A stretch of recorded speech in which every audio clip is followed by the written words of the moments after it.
1731 was a secret microbial and chemical weapons research and development unit in the Imperial Japanese Army that conducted 4 lethal experiments on living people during the Second Sino-Japanese War and during World War II.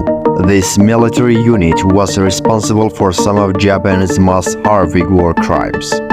Unit 731 was located in the Pingfang district of Harbin City, which was then the largest city of the Manchukuo puppet government.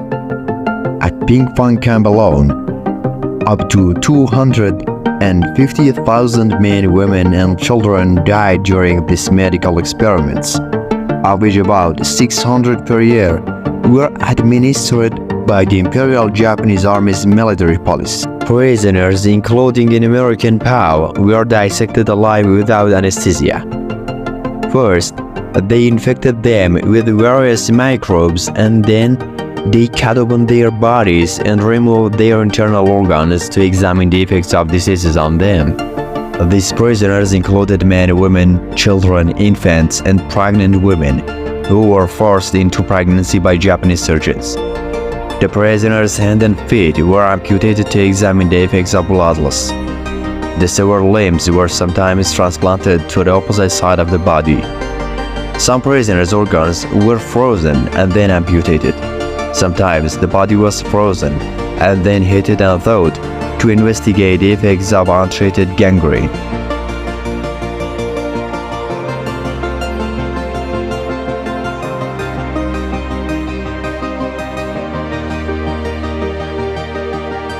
Japanese researchers conducted experiments on prisoners using the germs of plague, cholera, chickenpox, botulism. This research led to the production of bacilli and bombs and cake bombs, which were used to separate the cucumber plague in Chinese cities.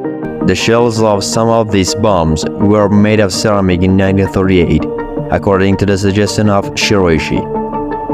These bombs enabled the Japanese forces to separate smallpox, cholera, typhoid, dysentery, plague-carrying fleas, and other deadly diseases on crops, wells, and other areas.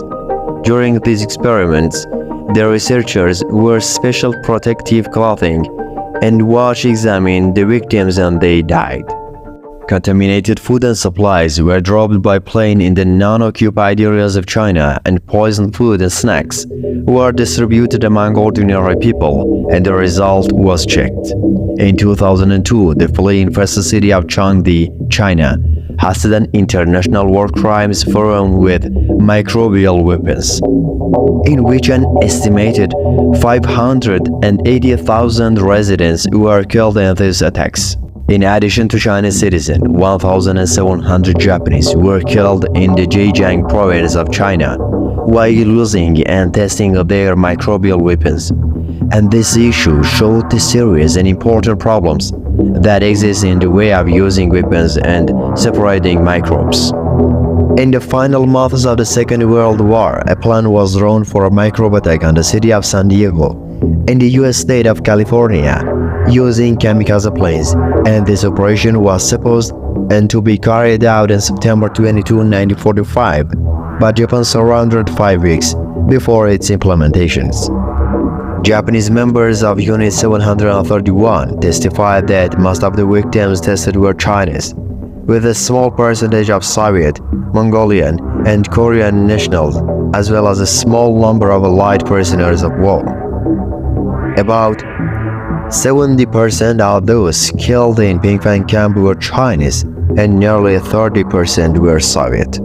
The rest were from the inhabitants of the Pacific Islands and Southeast Asia under the influence of the Japanese Empire, and a few were Allied prisoners of war. Robert Petty of the Royal Navy was a senior Allied officer who kept a secret diary during this time, which tells about the terrible hardships of Unit 731. A copy of his complete memoir is preserved in the archives of the U.S. National Archives. Prisoners were inoculated with the germs of various diseases under the false name of vaccination to check the effects. To research sexually transmitted diseases, Male and female prisoners were deliberately infected with syphilis and gonorrhea germs and observed. Also, the prisoners were repeatedly raped by the prison guards. Plague carriers put contaminated clothes and food in special bombs and dropped them on specific targets.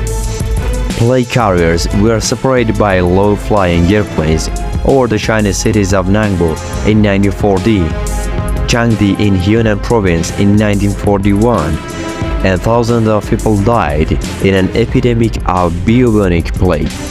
About 400,000 Chinese citizens died as a result of plague, cholera, and smallpox. Tularemia was one of the diseases tested on the ordinary Chinese citizens. Unit 731 and its subordinate units were involved in the research, development, and experimental supply of weapons that cause epidemic diseases among Chinese military and civilian citizens. It is possible that the methods of objective of Unit 731 were also used in Indonesia, where a failed experimental trial was conducted to confirm a type of tetanus vaccine. At that time, Japan was preparing for an imminent war with the Soviet Union, and this meant that the Japanese army had to prepare for the frostbite of countless numbers of its soldiers. The Japanese physiologist Yoshimura Hisato conducted various experiments in this field. He took the captives to the cold outside environment, dipped different body parts in water, and waited for them to freeze. When freezing took place, and this freezing was detected and confirmed by tapping a small piece of wood on the frozen limb and hearing a sound like wood hitting a plank. The effect of the water poured with different temperatures was checked by beating the patient with a club to see if there was still any frozen part of the patient. Terrible methods of these experiments were carried out on the prisoners in different ways. However, the best methods of treating frostbite, which is still used today, was immersing the frozen limb in 38 to 50 degree water. With the arrival of the Red Army of the Soviet Union in 1945, the 731st Military Unit hurriedly left the place, and the personnel and their families fled to Japan. She ordered all staff to take the secret to the grave, and threatened to come after them if they said anything, and forbade them from engaging in any work or public affairs in Japan. A number of vials of lithium cyanide were also provided to the staff to use for suicide in case of capture. Thank you for watching.